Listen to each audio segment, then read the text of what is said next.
not enough. What do you do?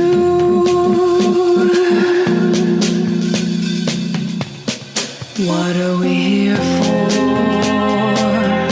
What do you truly want when change is not enough? What do you do?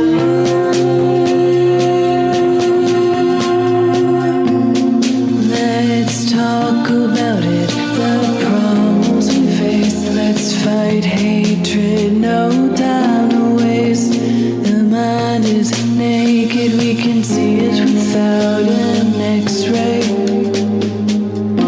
Life is easy if we work together. We're the keepers, we're the people, we're all equal, filled with purpose. The past has pain, it'll drive you, even make you take aim. But together is where we should aim. Together is where we should. What are we here for? What do you truly want when change is not enough? What do you do?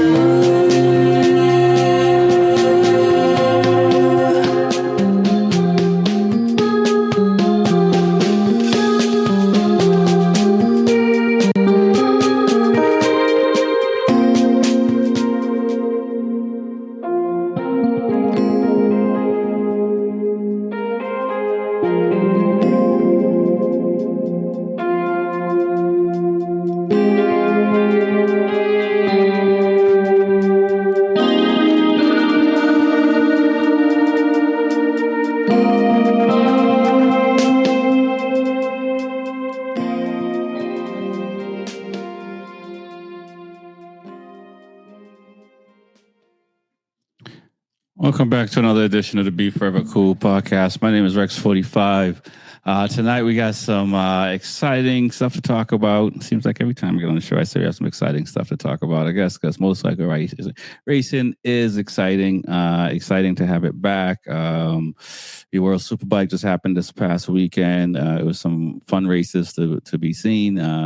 And MotoGP's this weekend in Le Mans. It's back to every 2 weeks, so I'm very excited about that.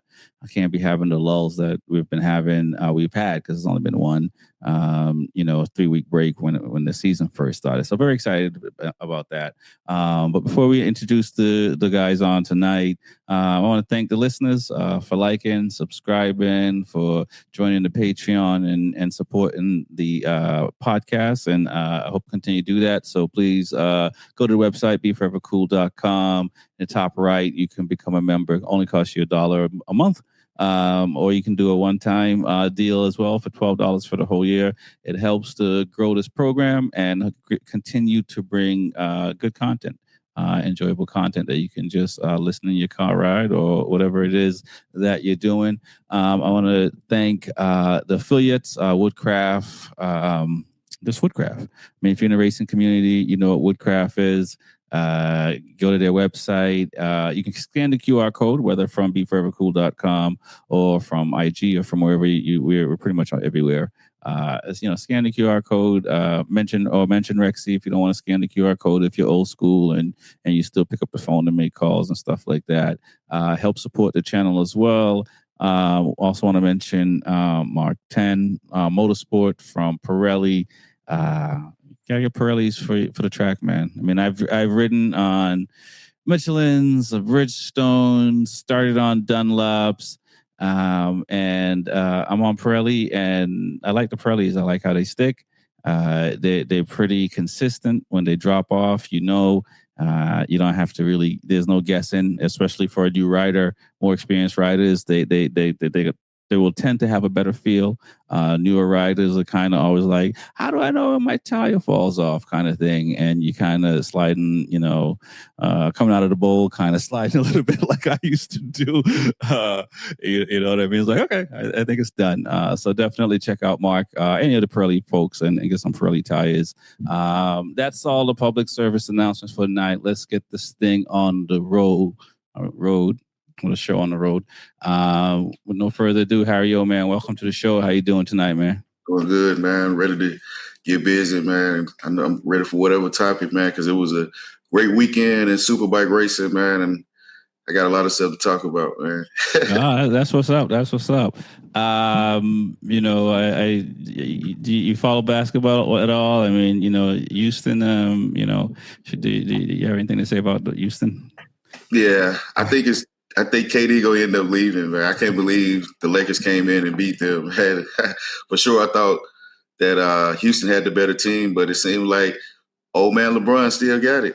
Yeah.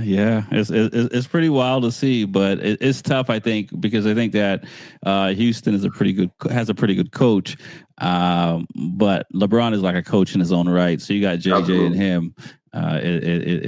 They played the patient game. You know what I'm saying? They played old man basketball. Yeah. So that's what's up, man. So your week was good, man? Oh, absolutely, man. I've been having a good week so far. All right, that's what's up, man. Can't wait to chop it up, man, and hear your thoughts on the weekend and stuff like that. And I know Ducati's in front, so at least half of you is happy. We'll talk about, sure. We'll talk about the pro year for MotoGP as well. Tyson, man, welcome to the show. How you doing tonight, man? What's up, Rexy? It's going good. Good to see you guys tonight. Good to chat.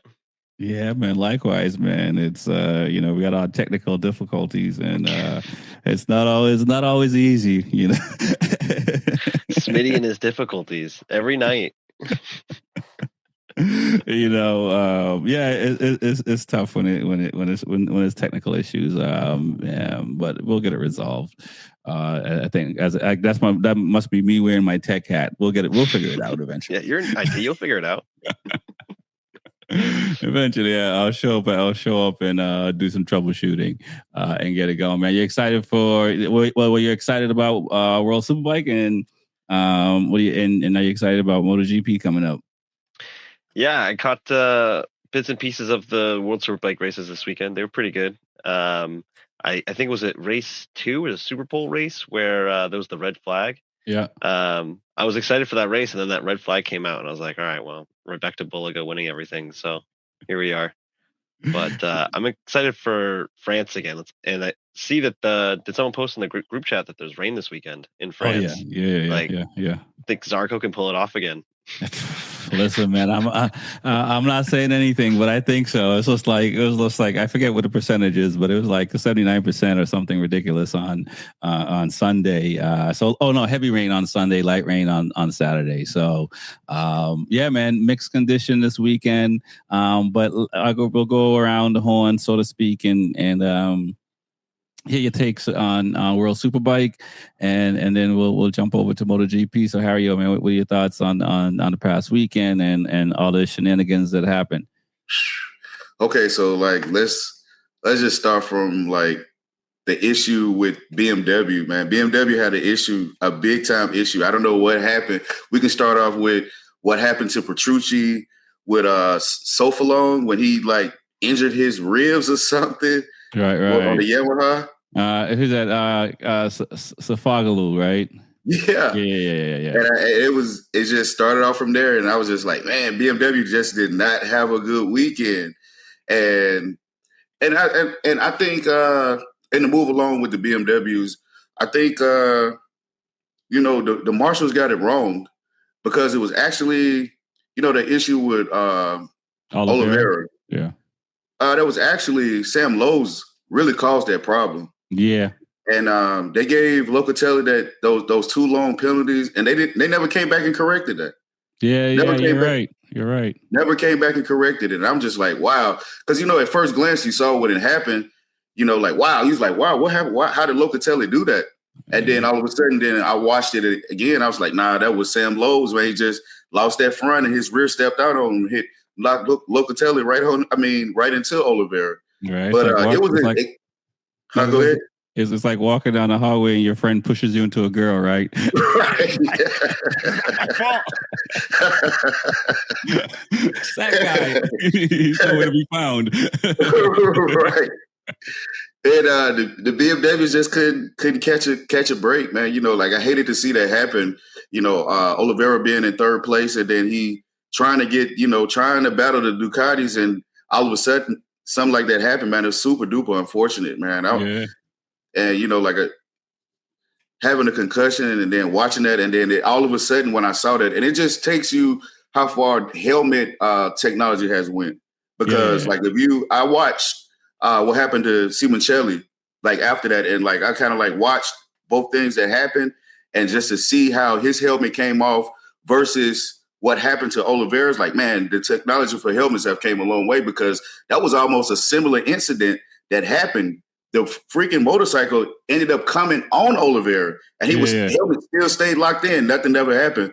So, kudos to the technology and people that's continue to further on, to do their research to give us not just only the professionals, but us as the riders too, because they pass it along. The technology, has came a long way. And I was impressed on that, even though it was an unfortunate situation. Right. So we all have to thank Johan Mir for all those crashes on the he's the crash king, the Super Dave Osborne of MotoGP, man. No doubt indeed. It's been crazy. Tyson, man, what are your thoughts of what you did catch of the weekend? And I don't know if you saw any of the crash and the incident between Oliveira and then also Petrucci, like Harry mentioned. Yeah, I saw that crash, and it was really weird. I feel like the angle of it, maybe from the cameras and just the way those corners were, like I like kept rewinding it to be like, what happened here? And so was Hario right? Did Sam Lowe's like tuck his front as he crashed into Locatelli, and then he crashed into? It was weird because it almost. We heard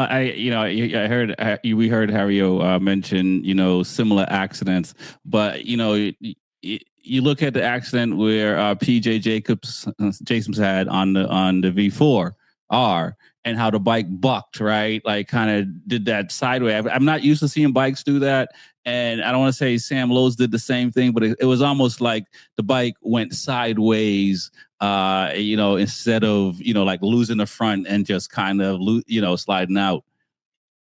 I got you. Kind of like almost like both tires sliding at the same time. Yeah, like he grabbed a handful of brakes, maybe let go, and almost like both wheels came off the ground for a little bit, or maybe the front letting go, the front wheel came off the ground a little bit. Yeah. That was certainly a scary crash. And did Oliveira only walk away with a concussion? I believe so. He didn't. He was out. No, he has some. He's posted later. He has like muscle bruises to his muscles around some of the bones and stuff like that. I thought he was. When I saw that, I was like, he's done for the season. Like he definitely like cracked his rib cage and like broke both his collarbones or something like that. It looked, because he like landed like on his side and then like smacked his head. Yeah. So like I thought he was gonna be done for a while, but that is quite impressive that it was just a concussion, and I'm assuming he'll be back for the next round. Yeah, I mean, riders want to come back. What's crazy, and we'll talk about this a little bit, guys, is that just the amount of unfortunate mishaps that's happened to this dude. I don't want to say bad luck, because we've been saying it so long. We might have to send him somewhere and see if they can work something on him. But like this dude, like I thought at least in World Superbike, he would have caught a break, right? For sure. And like no. It's like it's a magnet for this dude. Yeah. I feel like some people just get hit with like the unlucky stick. You know what I mean? Like there's just nothing they can do. They can't get out of their own way. Yeah. Not even their way, right? Because and we see all the time, but it's like the same thing with Alex Rins. With the injuries and stuff like that. We see it with Oliveira. We've seen it in basketball and stuff like that. That certain players, when they fall, they just break. Right. You see other dudes. We've seen Jack Miller go cartwheeling down him and his bike into a turn many years ago on that Honda and just walked away. It's like, these guys. So I mean, what do you have to say to that, Harry? I mean, is it something that way he got to start looking at his health? I mean, to be a absolutely. I think it has something to do with like maybe like his diet, and he might need a different, maybe a different kind of strength regimen, like or something, because it's been happening ever since like he started off with KTM, Yeah. from MotoGP to now, and it just seemed like he just can't catch a break. He has the skills, and he produces every weekend, but it's just I don't know if it's something that he gets. Maybe I tried to figure out, because it was like you said, it's unfortunate. It just continues to follow him everywhere he goes, and I just hate that happened to him, man. Because it seemed like he was going to be on a tear to bring BMW some kind of prominence, in the shadows of Top Wreck. Yeah, and we weren't making fun of Honda, but we were talking about the unfortunate part of Honda with their riders, Jake Dixon and Samcat, being out and not having any luck. And it's not the guy Samcat, right? He was hurt a lot last year in MotoGP, and I think that kind of hurt him a bit. What are your thoughts, Tyson, man, on Oliveira? I mean, is it time to be a commentator for the Portuguese channel? I mean, I'm sure that wouldn't be a bad gig, but I mean, he's probably got some life left in him to, moonlight in World Superbike and then Moto America for a couple of years, Yeah, I mean, I guess as a rider, you just tough it out. I mean, Grant Hill, he had a good run, like after like the age 32, when he could, like, whatever reason, stay healthy. Yeah, I mean, he had was pretty nasty crash and only walks away with concussion. Like, he wasn't hurt that bad, so I don't know. I wouldn't be too worried about it, especially if he's been having such terrible health problems. I'd take this probably a good sign. It was a nasty crash, only walked away with a concussion. Could have been worse. Could have had some broken bones. Could have been Jorge Martin, who just, 2025 stepped on a bike and just anytime he touched a bike, something was broken. Right. Yeah. I hear an engine. Oops. Yeah, basically. Yeah, here's one outside, slips in the hospital. Yeah. But I mean, to that point as well, Jorge was hurt all last year and now he's doing great this year. So it's just sometimes it's, you get good luck, or you go 3-4 years of real terrible luck, and then maybe, your turns around after that. But right. I hope one way to find out. There's really exactly. You got to get back on that bike, no doubt about that. Let's talk about Gerloff. I think he had a pretty good weekend.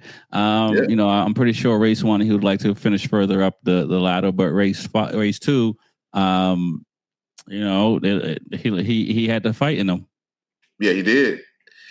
And to like in race 2 in 5th place to get some points, man, I was impressed by that, because he's like our only hope right now, our American hope, and he's making it happen. Like, I was surprised, honestly, because he was fighting in race 1, and then all of a sudden you see him making 5th place. I'm like, man, okay, maybe he can, this could progress to the next race, to the next series, and like just to see him just, like 5th place is huge. Like, of course we want to see him win, but to do that and the Hungarian GP, man, that was impressive. Oh no, it was pretty impressive. What are your thoughts, Tyson, on Gerloff? And you agree with what Hario said? We need more Americans in this top series. I mean, of course, we need more Americans in the top series, but at the same time, it is good to see when the few Americans that we do have representing us get some good results. He joined a couple years, 2-3 years ago. Garrett joined World Superbike. No, he's been there for because he was on Yamaha first. So I think he did a couple of years, maybe 3 years on the Yamaha, and then he did a couple of years on the BMW, and then this is year 2 on the Kawi. If I have that right, he could have done 4 years on the Yamaha, but I think he did 3. But yeah, I feel like I remember him on the Yamaha, and he was relatively promising, and then after that, just kind of didn't do much. But you just couldn't ever match yourself together on that BMW. Right. Yeah. You really seem to struggle on that bike, that Beamer. Yeah. Well, unless your name's Top Rack. Yeah, exactly. I was going to say, we've, guys have been on the show talking about, Cam Bobier saying that last year. Anytime he tries to push on the BMW, it was like he wanted to kill him. So it's a fine line sometimes when we face death all the time, but like when it's that in your face, it's hard to not like. Right. Let me chill a little bit. Well, let's talk about the Bitmoto guys, because I mean Lowe's was Alex Lowe's was looking well as well. I think he had some mechanical, right, if memory serves correct. Right. But that package is starting to come together, because realistically, as we've been saying, is the Ducati, aka Bulaga show. But like how overall between Gerloff and the other two bikes, I mean, what are your thoughts on what they're doing this past weekend? For the Yamahas, I think no, Kawasaki, sorry. Oh, the Kawasaki's. Oh yeah, for sure. Like, yeah, and the Bitmotos. Yeah, it's good to see them making a stride to make it back up front. And like you said, like it's always been the Ducati show, but it just seems like the Kawasaki got some grit in them to like make it a fight to the front. And just to see what happened this weekend, like with especially, we keep talking about it because Gerloff, but just to see him being able to overtake and like have the speed in the corners and just to make it up front, I was like, okay, well, Kawasaki got something going on up under the engine. Right. Yeah, I agree. I mean, fortunately for him, he was passing BMWs and Yamahas and not too many Ducatis, but still, and we take what we take. Yeah, he only passed one Ducati. To be completely honest, he only passed one. It was what, six Ducatis, and it was 6 Ducatis, I think. Yeah, I think there's more than 6, I think, because you got Barney that got 2, you got the factory that got 2, you got the Go Yellows 1. Then is it Ryan? Somebody like the British dude, he's on 1, right? And I think there's a few. Yeah, so I think there might be 7. Okay. I guess I can look. But what are your thoughts, Tyson, on what the Kawai's been doing and Bitmoto? Yeah. Do they actually have any factory support, Kawasaki? Well, Gerloff is factory Kawi, but there's only one bike. There's only one. Okay. For some reason, I thought factory support was completely gone from World Superbike, but it is quite impressive for how little support they're probably getting in comparison to Yamaha, Honda, Ducati, and those guys. So, I mean, if I was Honda and Yamaha, I'd probably be pissed if Kawasaki was beating us. Yeah. 8 Ducatis on the line, man. 8 Ducatis.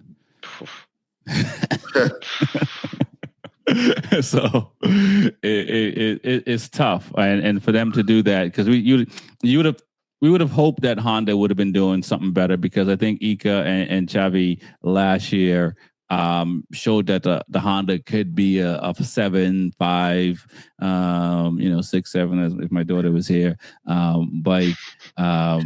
You know what I mean? So you would have figured that, but to see them, to see the Kawasaki and the Bitmoto in front of those guys, it's pretty impressive. It certainly is. I mean, I feel like at this point, for any of them to actually compete with Ducati at this point would be to come out with just some slick new bike, but I just don't see any of them actually coming out with new iterations of their, big 1000s. I think they're just going to keep, throwing parts here and there on it, hoping it does something without actually putting any actual money into the project. Yeah. What the going thing is now? Throw a wing on it. Just throw a wing on it. Throw a wing on it. It makes it faster. Right. A Beyonce song. Remixed. Who's impressive also this weekend that I paid attention to, and if he's like my dark horse now after watching the race. Baldassari, I don't know if the essence of Andrea Oni is left on that team, but he was riding like a maniac this weekend. He had a gnarly crash too. Yeah, he did. That was a fast one. Yeah, it was. I'm excited for him. I am a huge fan of his. I mean, I don't know the details on why he left VR46 Academy. How he found his way out of Moto 2 after almost fighting for the championship in 1 year, and then just having a bad luck in Super Sport stint, then came into World Superbike, had bad luck, then went to Moto E, and Moto E we went out of business. it's like I mean, look, that's that to still believe as a human being that good fortunes are in front of you. That's tough, man, because that's a lot of a lot of stuff to swallow, right? Yeah, that will to win.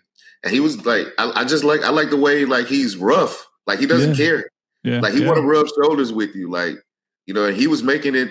He was rubbing a little shoulders this past weekend. I was like, okay, that's what I like to see. It was safe stuff, but like he was letting his competitors know that he's there. Like you're not just going to just outride me just because you on a Ducati or whatever, and because you have a name. I'm going to let you know that I can race too and compete with you all. Yeah, it's. I don't know if it was like a mental block or something, like similar to Ben Simmons, if that's what you want to call it. But it just seemed like he just couldn't find his way, for about 4 years, and not for lack of trying. And then to see him do that, he's been doing it from the first round because he was on the podium in the first round, and I think in the first race at Phillip Island. So it's definitely there to see the Go 11 team be successful after Noni is huge because absolutely. I rumors from last year was that he was putting up some money and stuff like that, but he also he didn't seem happy with the team and so forth. So to have success after somebody like an Anoni leave the team is also huge for everyone. What are your thoughts, Tyson? I mean, he looked great this weekend too. I saw, as Hario said, that like fire that he's got and that drive that he has to win. Like, I feel like he's just got a little bit more tenacity to him than maybe like Iker has. And I would like to definitely can see him like as the season goes on, like trying to make better pushes for those higher podium spots. I didn't know about his history, the last couple of years or so, but I mean sometimes you may be a great person or exceptional at something, but you're just in a bad fit, and it takes a little while to like keep trying to figure out like what you are good at and where you can be fit in to succeed. So hopefully this is that spot for him, and he's figured it out, and he can turn that, sort of luck around, much like, Miguel Oliveira. Right. And the crazy thing, is to speak of Baltasar, he used to kill those guys in Moto too. Yeah, what I'm saying? That's the thing. So I mean, like, it's hard for a human being to to surrender when like I've been killing you for so long. And it's just like, okay, you might have me now, but you still have that in the back of your head, like, man, I know I'm better than this dude. He's on a better team. He's whatever. But like, yeah, those guys are killers, man. So I don't. That's the thing that's wild to see because it's like they don't fear each other like that. Right. They would eat at me for sure. Like if I knew that I like beat you in a lower like whatever rank, and then we went to the next one and you were beating me, I'd be pissed. Yeah. And I would see red and I would try to win. It's just like Rick said. Rick said he used to be a part of VR46 Academy, and I think that probably had something to do with it. I mean, like those guys grow up looking at Rossi like a god, and if you don't have you have that that push from Rossi, that might have messed with him a little mentally, Right. And some people can't handle fame. Absolutely. You know what I mean? Like some people, they get famous and they lose their ish. You know what I mean? And that's that could be part of it too, because you don't because Bulaga, there was a falling out too with Bulaga. I mean, he's back at the camp and stuff at the ranch, and you see him doing stuff, but he left the academy as well, and so. There's other riders. I mean, they're not the only one that's left. You know what I'm saying? I mean, Manzi was part of it for a little bit as well. So there was a bunch of, there's a decent amount of Italian riders that were part of it for a little bit that, we don't see them as much. But it's I'm happy that they're figuring it out as human beings, because when you get the opportunity that these guys have had in a situation, everyone doesn't get that. And, when you're in it, you can lose sight of it and stuff like that. So for him to get a chance to kind of build back his name, his reputation, show people again that he really can ride. He really should be compared to Iker and Bulaga and Oliveira and stuff like that. Because, they were all like, those kind of riders back in Moto2. Correct. Now let's talk about the factory guys, Ika and Bulaga, and even we'll go back to Baltazar because he was in there a bit as well, running up front. The Ducatis look good overall this past weekend. I mean, it seems like the V4, the new double-sided swing arm, is giving these guys, a few seconds. Yeah, I mean, over the course of a race, not necessarily the course of a single lap. What are your thoughts on what they did? Hario, and does Ika have a chance to eventually catch Bulaga this season? You talking about Lacona? Talking about his teammate? Ika Lacona and yeah. I think what was that, the Super Bowl race? That was like the only one that he was able to, like, the longest what, 2 seconds almost that he had to lead from him. Yeah, I'm impressed by the Ducati, man. Even though I'm a Ducati guy, they have a good package, and like you said, like it's just crazy how like they've been having a single-sided swing on for like forever, and that was the thing that brought me to Ducati, and just to see how it performs and how it just power to the ground now, and it's so stable, like in the corners, and I don't think it's like I said, like we continue to say that it's just it's a 7-11 to the end. That's it. Like it's either one of those guys. It's gonna be, it might have some issues that, like, it might be some technical issues coming down with the rest of the races, but at the end of the day, it's gonna be those two guys.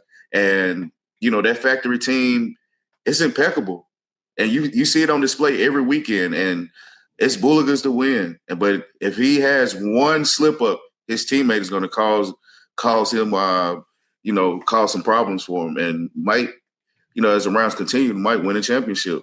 Mm-hmm. Not saying it's going to happen, but just one slip up for Boegler. I always mess his name up. Yeah, one slip up, his teammate can catch him. One slip up. Oh, no doubt. Listen, man, we you just need somebody spark off the right fire underneath him. It's a whole different thing. What are your thoughts, Tyson, on the factory guys? I mean, they're clearly doing well. They basically won 2 the entire season, so I don't think they have to worry about the championship from anybody else. I feel like Iker's definitely going to have to pull some wins out of somewhere if he wants to take the championship from Bulaga. And Bulaga's going to have to crash quite a bit for the rest of the year for that to happen. But I still think this is Bulaga's show to wrap up. I mean, at this point, I feel like he could just settle for second or thirds for the rest of the year and still easily walk away with it. But I do got to say, they got quite the name lineup. Nicola Bulaga, and I feel like the best name, Iker Lecuona. Like, I want to have a kid just to name it Iker Lecuona because it's like so fun to say.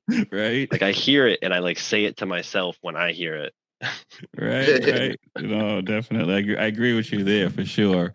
I agree with you there for sure. What about so you don't think any of the other guys, Sam Lowe's, Baltazari, Batista looked nice out there as well. Oh, he did. He surely did. 44-year-old guy, man. I mean, listen, he did. He's running up front. It's interesting. I mean, I don't know if it's the double-sided swing arm or he's just happier with the satellite team, but he seems to be riding better at the beginning of the season than last year. Right.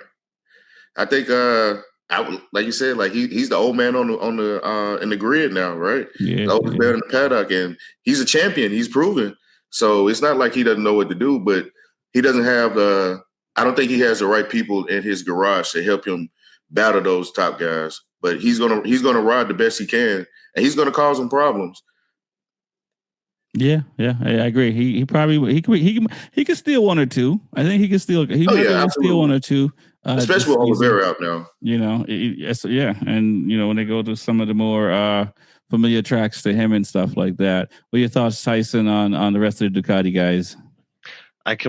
Speaking of the rest of the Ducati guys, I completely forgot to bring up or respond to that Ducati's been sandbagging for the last 60 years with their single-sided swing arm.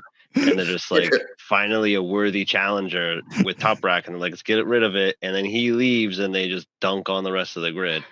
But they clearly are looking good. I think Bulaga is going to wrap up this championship, but I can definitely see a bunch of different Ducati guys pulling away like a win or a second place throughout the year. Like the bike is clearly quite good, and like Batista's doing well. He's getting fourths and fifths mostly. I can see him pulling out some podium spots and a win at some point here. Yeah, I think so. I mean, if these guys can qualify well, I think if Batista can qualify well, Montella, and Baltazar, I think these are guys that can, challenge for at least third and second place. You know what I'm saying? And possible first place, because if they're starting on the grid, then it is what it is, and it's just a matter of time before they figure it out, because the gap is getting closer. From Buliga, from everybody else, they are getting closer to him, which is good. He's not stretching them out, because that would be scary if he was at this early on Saturday. You know what I'm saying? I am excited to see what's going on there. Let's get into, well, we could talk a little bit of Moto 2, because Moto 2 was crazy as well, because we don't see a lot of Ducatis running in Moto 2 in Super Sport. And so did you get a chance to check that out? And what are your thoughts on the Super Sport class? I did not get a chance to catch Super Sport. Man. Oh, man, y'all got to watch Super Sport. How are the Chinese bikes? That's all I've heard about it this year. Yeah, the Z. They won. Listen, it's getting interesting. So we got to find out who's helping them build the motor. But that class is not a. KTM it's not for sure. Calling it right. There you go. It's not a Ducati class anymore, because it seems like it's the Yamahas and the ZX motors that are up front. There's a couple of Ducatis, but I think they should have moved on to the newer bike instead of running the older bike.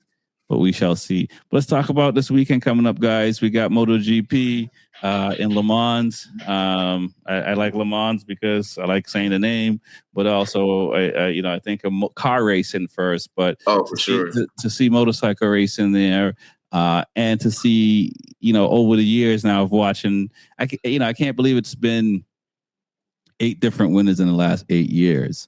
Yeah, at this track, it's one of those things. I mean, it shows you that like this is a track that it's anybody's win. Right.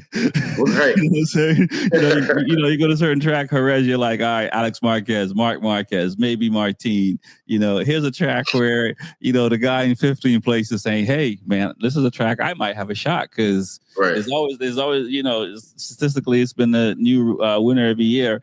So what do you guys think of Le Mans, the atmosphere, the fact that they have this cycle race that's going on there as well on a track, which is pretty cool. So I don't know if you saw, but Renz won, so he got his first podium of the year on a road bike. But also just the atmosphere, because it sounds like it's party 24/7 from my understanding, from Wednesday night until Monday morning. Yeah, I just could. Only thing that's in my head that's been stuck in my head is seeing Zarco dad with his tooth missing, crying. That's just been a repeated thing going on in my head. I can just see him now. Right. And that's the only thing I've been thinking about. And I think it's Zarco's the win again. Is him and Fabio. I think this their home track. Who knows the track better than them? Fabio's a champion. So and this is home track. So I foresee him or Zarco back flipping right into another win, especially what the weather's going to be like on Sunday. Right. If Zarco didn't have a decent weekend the last round, I wouldn't. Right. I would have disagreed with you. But the fact that he had a decent round, and I don't know, it seems like maybe they're just giving the parts around this time of year because he's going to Le Mans or whatever. Because it's like they gave it to him and they took it away. So this might be Jack Miller's weekend too. Might be Jack Miller.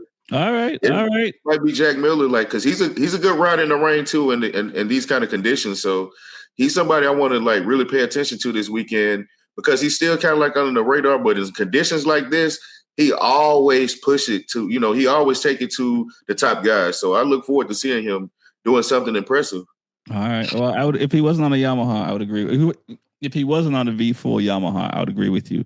I think that bike is trouble because we've already had some mixed conditions and he did struggle and has been Right. struggling where in the past he would take advantage of that. So what are your thoughts, Tyson, at Le Mans, man? And is it on your bucket list? I would love to go to Le Mans, either a bike race or a car race for sure. But for this race, I'd like to see Zarco do it again. Like, especially as you were saying, the mixed conditions last round and the alleged mixed conditions that are going to be coming up this round. Like, I think it'd be amazing to see him, 8 different winners, and he's the one that does the back-to-back. That in wet races, that would be sick.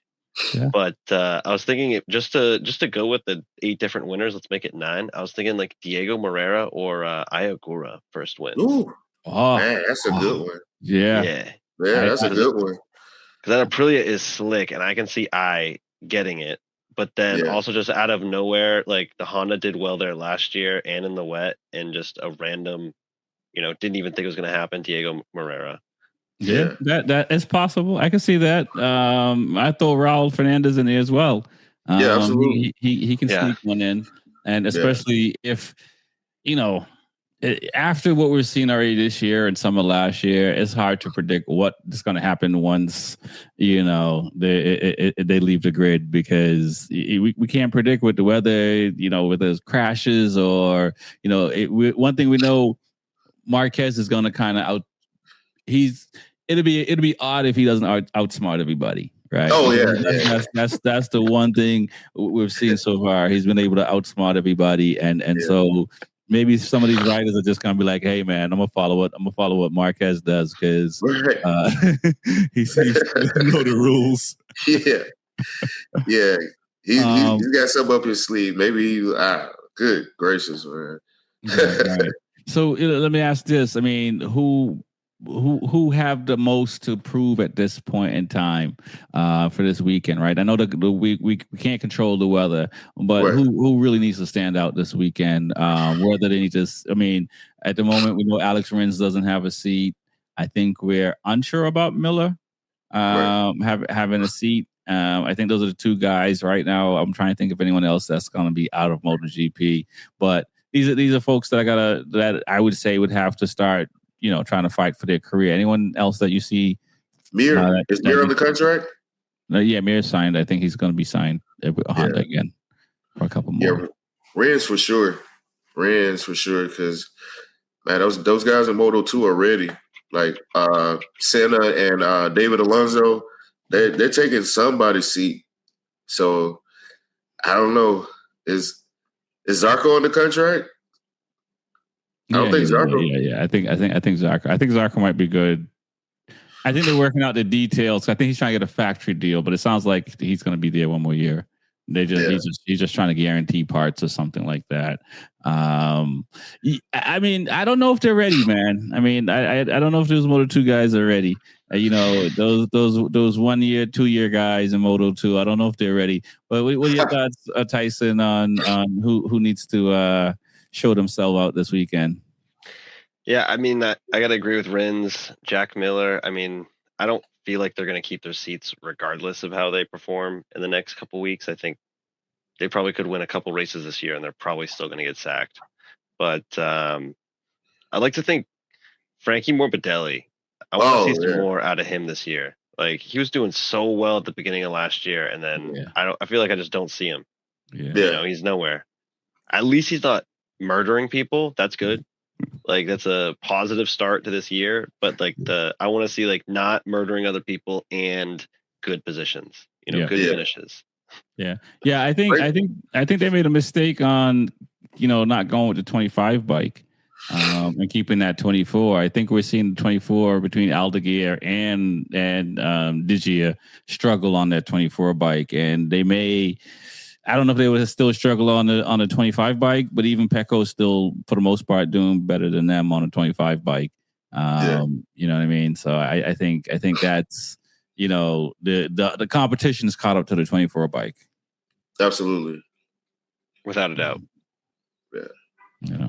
But let's talk about what Hario said about the two guys coming up. I mean, I said that I think they should wait because I do feel like everyone in MotoGP is pretty fast. I mean, I think but I'll say it like this: if everybody was on the same bike, it would be hard to pick out the cream of the crop because I think they will be all hitting the dime on every time. Yeah, but you got to think it's not going to be 1,000cc bike. It's going to be 850cc, and everybody pretty much is starting back over. Yeah, but it's the rules are changing, but the level of competition is different between the guys that are just going to slower. You got I don't know what 22 guys on 1,000cc bikes, and the next year they're dropping 150cc, and they got new guys that are coming up. Yeah, what 100cc or 75cc. I think the people on the bigger bike are gonna be like, oh, this is like a tricycle. I mean, it's some talent. It's a lot of talent. But I do agree. Like some of those guys might not be mature enough to be in the premier class, even though they might have the talent. But man, you have to have it's a different kind of mentality and strength, and that's really real grown men. Right. In the premier class, you can't just bring anybody up there. Yeah. That's what I'm saying. It's like college football. You could be nasty in college football. You get in the pro, you're getting hit by a truck. Everybody's fast. Right? That level of fame too is different, though. Like we were talking about it a little bit earlier. Like MotoGP, I'm sure has a pretty decent following and level of fame, but I guarantee those guys can't walk around without being recognized. Right. Oh, absolutely. Right. The second they join MotoGP, that stops. Right. Oh yeah. It does stop. And once upon a time, like the guys that were coming up in Moto 2, they were winning championships. Right. You know what I'm saying? And so you had guys. Look at Alex Marquez. He stayed in Moto 2 till he won a championship. Yeah, he did. What I'm saying? Zarco won 2 championships before he came up. You know what I mean? So I don't know if there's, and we've seen Ika 1 year and done. We've seen Sam Lowe's 1 year and done. Remy 1 year and done. So it's just like Sam Cat 1 year and done. You know what I'm saying? So it's like, I know if you get called, you got to go. But I think, look at Pedro. I mean, even Acosta, who's the closest thing to a Marc Marquez, is in MotoGP and not struggling, but he's not like, he's not Marc Marquez. He didn't do what Marquez did coming out in the season and stuff like that. So I think these guys, give them a couple of years to learn the business. You know what I'm saying? Really learn how to ride. But again, like I said, if the premier class comes calling, what are you going to do? What are your thoughts, Tyson? I mean, it's a tough question. Ask Joe Roberts. Hate to keep bringing him up, but like, he's a perfect example. Like, Sam Lowe's took the call. He was in for a year and he left. I mean, he can say that he was a MotoGP rider and he got his shot. Whereas, like, I'm sure Joe Roberts, maybe to the day he dies, will be regretting not picking up that phone call and taking the deal and getting his shot. Like, who knows? It may have turned out perfectly and he did great. And he had a great year, signed on for 3-4 more years. And they've got a championship winning bike a couple of years later. Like, you just never know. Yeah, he could have had a similar career to Aleix. Yeah. Or Ralph Fernandez. Like, by that point, like, they were talking about dropping Raul for Joe. Right, they were. You know what I mean? And here we are, and Raul, race winner. We've all basically, like, turned around on him and think he's, potentially, I mean, maybe not, one of the best riders on the grid, but he's in the top 5 for sure. Yeah, I mean, he's number 6 right now in the standings. Yeah. And 3 years ago, he'd be 17th. Right. You know what I mean? But again, here's a guy that I felt like came too early because he came up with Remy because he was 1, he was 2 and Remy was 1. And he was only a rookie when he came in when he was on KTM in Moto 2. So that's the other thing. He only spent 1 year in Moto 2 and then came in and struggled up until essentially end of last season. Yeah, I definitely think they should spend some more time on actual development of their riders in Moto 2. Like, it seems like just kind of a roll of the dice every year to hopefully they get somebody versus like actually putting effort into like making them MotoGP riders. Right. But I am interested to see how things happen for next year on the 850, because like this year there is so many bikes on the grid and there's only 4 manufacturers. Is it 4? They were at 4 manufacturers. Mm-hmm. Like, Ducati's got 3 separate bikes on the grid this year. Aprilia probably has 1 bike. They probably have varying degrees of bikes from factory and stuff, but next year they're all gonna Ducati's gonna come out with a bike. They'll probably develop theirs more than they develop any of the satellites, but all those guys are gonna be riding on the same thing. So you're gonna see who's the best instead of just who's on the worst bike from that manufacturer. Right. Absolutely. Yeah, they're already testing it. So, I mean, I think Buliga already tested it this past weekend. Not this past weekend. I saw something about that. But didn't he have some good times? I saw something saying that he had some like 2 seconds times on the bike. like 2 seconds off the GP 1,000 bikes or something like that. So that's not bad. No, that's not bad on an 850. So I think it's going to be interesting and fun to see. Let's talk about the Aprilia guys. They're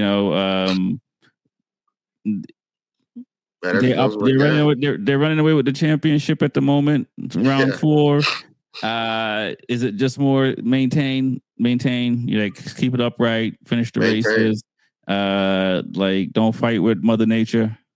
Right, slow and steady.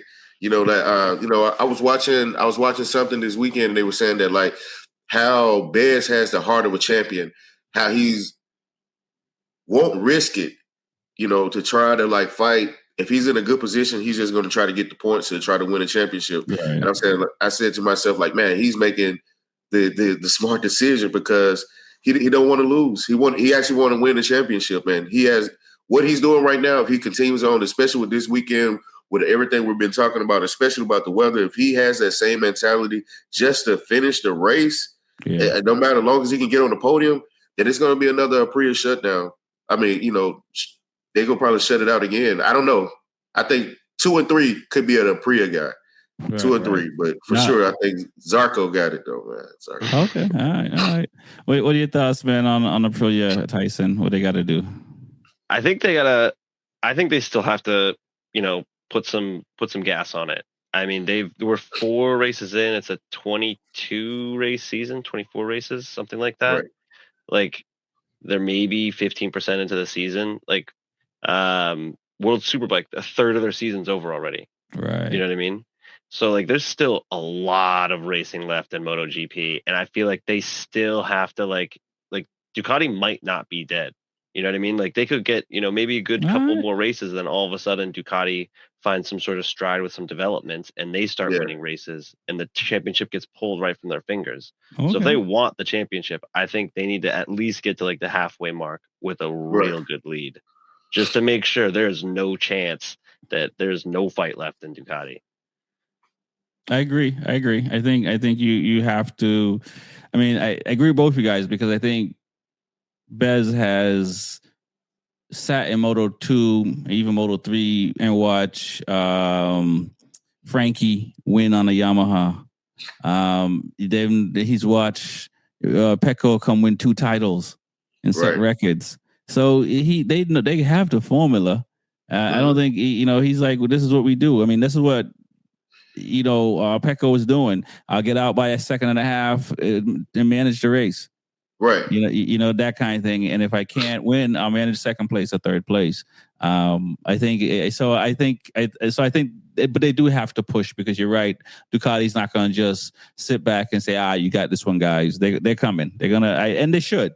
And I hope we know Mark is going to. Yeah. Mark will die before letting up like the dog in the fight go from him. So. Yeah, you know what I mean? So I think the rest of them should fight as well because that's what's going to make it exciting, not necessarily like, let's wait for next year.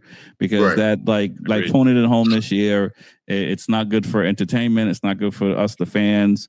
And, it's not good for the youngsters coming up seeing that. So hopefully, these manufacturers, and they have been, and they're all getting better. So hopefully it will continue and let's see what the second half of the season look like. I mean, I'm not going to be upset if Ducati won, but I definitely would like to see Bez win a championship because, I mean, I've been on the record of saying they should have still been with Ducati. I mean, like they should have been still with Ducati and running that thing because they helped build it, and He's not there. Pecco's leaving. Frankie's out. Bastianini's gone. These guys, Miller, these guys that all put the input to make that bike what it was for them. Exactly. Yeah. You know what I mean? I think all those guys Ducati should have kept, but that's why they get the big bucks and not me. Yeah. But I was looking at something the other day, Rex. It is going to be some American representation this weekend in Le Mans, though. Okay. Yeah, the baggers race this is the first baggers race. Austin. I thought Austin was the first. I mean, European. Oh yeah. European. And Noni's going to be there, so he's back. Yeah, they're doing a big push on him. Big push. Yeah. Big push on Ione. I mean, so who's the American? Is it I don't know American guys. I don't know who. I don't know. Tyler Wyman. Is it who that is? Yeah, Wyman. Wyman for sure. Gotcha. Kyle Wyman. Yeah, number 33. Cool. Yeah. Okay, cool. That's what's up. Because I wondered about that. It still seems like the European riders are a lot faster at Austin, right? Yeah, but those baggers sound mean though, man. They are fast, especially in person. Seeing them in person is a lot better than watching it on TV. Yeah, and I agree. I saw him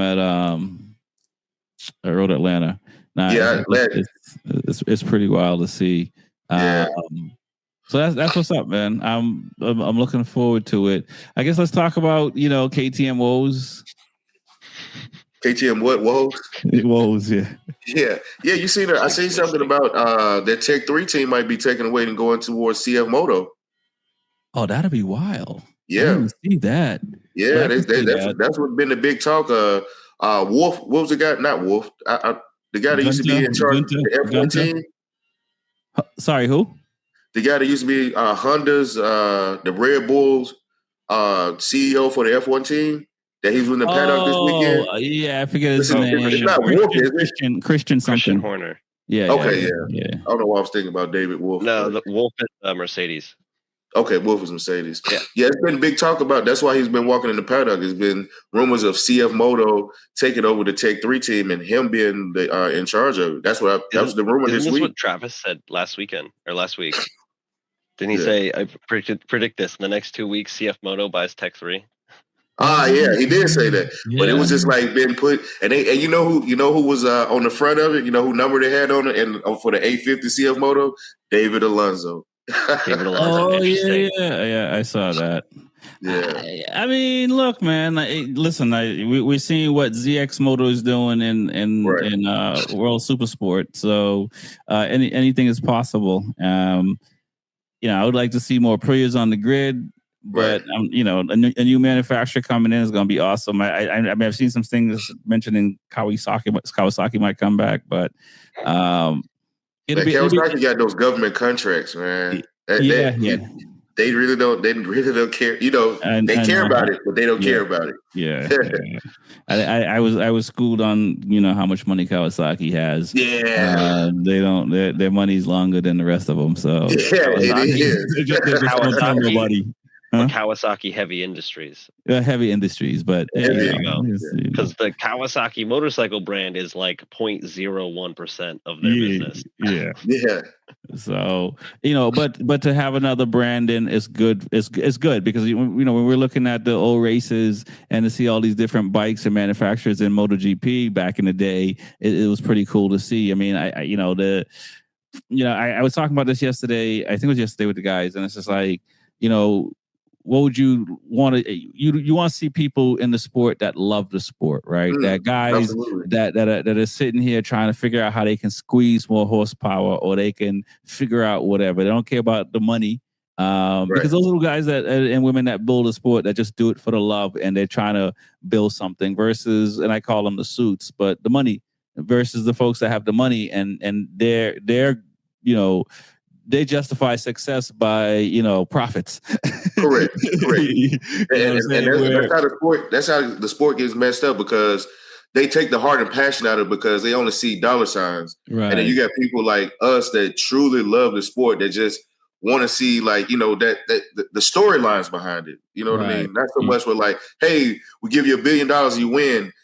And then all of a sudden we turn a profit because we sell our street bikes or whatever, our merchandise because you're winning. And yeah, we don't need that stuff in the sport, man. No, it's not good for this. It's good for the sport because it grows the sport, but you need the creative, the people that are hungry to push the envelope. They need to have the room to do what they do, because that's how the sport gets grown. The people that try to, that do you think about, you hear stories about the guy that, started putting electronics on bikes to get information and data from the bike and stuff like that on all these big cables that were hanging off the bike and stuff, and everybody else thought he was crazy, but now look where the tech is. You know what I'm saying? Everyone is there.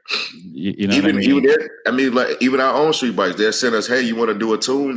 They'll mail you a tune box. You hook it up to your. Wow, that's crazy how it all started. So yeah, go ahead. I just have a question. How do you guys feel about like next year with them going for the headphone like F1 racers doing? How you guys feel about that with the headsets they're gonna use next year in the helmets? Go ahead, Tyson. I only like it if they're just listening to bangers and we get to tune into their race banger playlist. And that's the only time I give a shit. Otherwise, I don't care. Yeah. I feel like thank you for the support. Because that's how I ride. And when we've been at the racetrack, I'd be like, I would love to have my Cardo in my helmet right now and just listen to the playlist, but I'd get yelled at. Right. But I feel like the radio's kind of sanitized like F1 to a degree, and it's too much now. And I feel like it's gonna get that way with bike racing. Whereas like right now, like it's just you on a bike. Like you get information once a lap and that's it. But you got to make those choices and that's it. And I like that aspect about bike racing, and that is a thing that pushes me, not necessarily pushes me to it, but it's one of the pros to it for me. Right. And so I'm not a huge fan of this. Yeah. No, so I'm with you. Not 100%, because I think that in certain situations, I think it'd be good, but I think it'd be more like accidents or debris or something like that. I think it's you're only hearing that kind of thing. I'm with you. Let the rider figure it out. I love that about tennis. I mean, now that tennis at the high level, they're starting to let some coaching in at the high level while the game is going on. But generally, once the game starts, there's no coaching. You got to dig yourself out of you put yourself in that hole. You got to dig yourself out of that hole. It's what it is, and I like that. I like it from a competitor standpoint. I want to figure it out on my own. I know there's a team that got me here and all that stuff and all that, but all the things that you prepare for. And again, not to sit here and say the F1 guys are sitting here thinking less of themselves because somebody's in the radio telling them something. And I think it's probably in NASCAR and most car racing and stuff like that. I'm not saying that, but it's just what we've been used to in motorcycle racing. And I think it's one of those things that it's cool, because I think when you're a rider and, you're putting yourself on the line, you get to make all those decisions. Now, if someone else tells you to do something in the radio and it doesn't turn out that way, now you got to be like, my bad. It's like, as a rider, you get to make those decisions. So I hope that it's just minimal if they do use it. And let the riders make the decisions, because, and I know from a team, you got to own a team and the rider makes a bad decision. It's costing you money, it's costing you stuff. And, all these crashes that are happening and stuff like that is costing somebody something. So I get it that you might want to say, hey man, back off a little bit because you lost the front a couple of times in this turn. Let's not do it a third time. Hopefully they do it like how they use the headphones, kind of like how F1 used the DRS, where it's just like, how the pit boards, like if you're coming on the straight, like before you cross the line, then you can probably like hear a message or something from your team, but not doing the whole round, like the whole circuit. Just in certain areas, like, hey, look, instead of hey, go to this setting on your bike. Like sometimes how they do now, go to this particular map. Instead of like sometimes I know they send a text message on the dash, like to change to different maps, but maybe it might be a lot easier with the headset. Right. And if anything, introduce it in Moto 3, right? Because then those guys can come up with it. Yeah. And right, because guy been racing since he was 4 and he's 30 now. Now he got to go use headphones.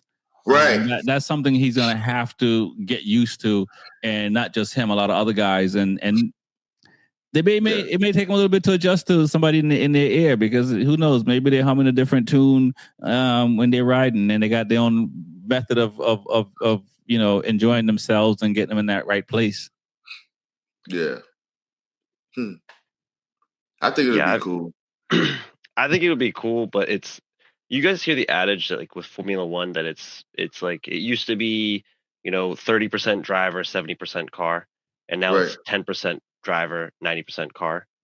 I think kind of part of that is like the comms. Like they can tell you so much information that now that I'm like, obviously the drivers are incredible drivers and they do what they do. Like, that is obviously, but like they have such small of an impact now that it is just like most of the team making the choices for them, and they're just kind of they're just taking the car around the track kind of deal. Obviously, they're not.